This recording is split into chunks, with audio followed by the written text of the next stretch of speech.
Samahan niyo pala ako today mamasyal with my younger brother. So, bali, today is ipapasyal kami ng isa kong kapatid. So, bali, ang kasama kong umalis dito sa bahay is itong si Sean. Papunta kami sa bayan. So, bali, umalis kami dyan around 10 a.m. ng morning. Tapos, sumakay lang kami nga dito sa may brown jeep papuntang bayan. And pagdating nga namin sa bayan is super daming tao kasi nga ang daming namimili ng mga flowers and candles. Tapos, after nga yan is sumakay ulit kami ng yellow jeep papunta sa may SM Central para antayin naman yung isa ko pang kapatid.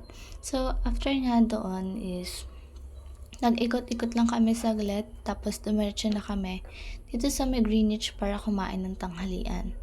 So, bali ang in-order namin is yung may pizza, chicken, and with rice na siya.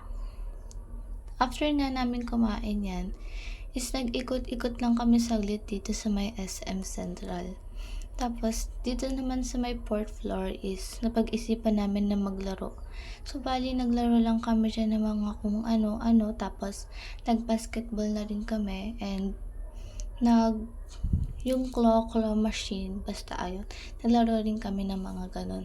Tapos, after nga namin maglaro dyan is dumiretso naman na kami sa SM Downtown para naman doon namin ulit kami mamasyal. So, pagdating nga namin doon is marami pala nagtitinda sa labas dahil kahapon pala yung start ng Mardi Gras, kaya ang dami nagtitinda. So, bali nagtingin-tingin lang din kami saglit kung ano ba yung mga tinitinda dito sa labas. So, bali ang tinitinda nga dito is mga damit, mga bracelet, tsaka mga punda, kaya wala rin naman kami ganong nabili.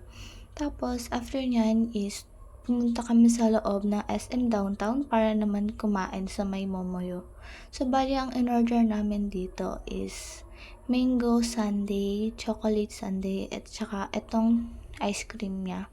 So, bali, tas after nga yan is naipag-isipan naman namin na bumili kami ng damit namin. So, bali ako, magtitingin lang ako sa ukay ng mga damit. Pero, pagdating kasi doon is medyo napagpilian na yung mga damit kaya wala rin akong nabili.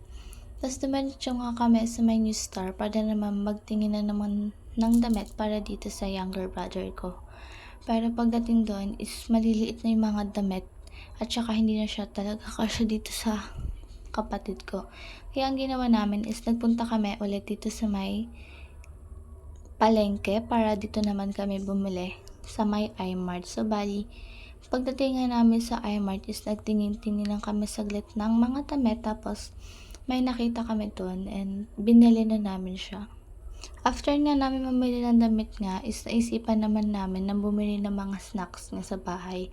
So, bali dumiretso kami dito sa may Chowas para naman mamili ng mga kung anong gusto niyang mga snacks. So, bali, eto pala yung mga napamili niya lang. So, bali, unti lang to kasi nga marami pa naman siyang pagkain dito sa may bahay. So, bali, ayan siya. Tapos siya na yung nagbayad yun. Alala ko na need ko palang bumili ng Jollibee para naman dito sa ate ko na nasa bahay.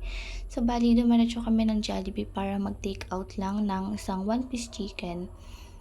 Para nga yan is dumiretso na kami ngayon pa uwi. So, bali, dito na kami sumakay sa may minibus. Tapos, habang nasa minibus is kumakain kami nitong siomai. And ito pa rin ang pamili namin.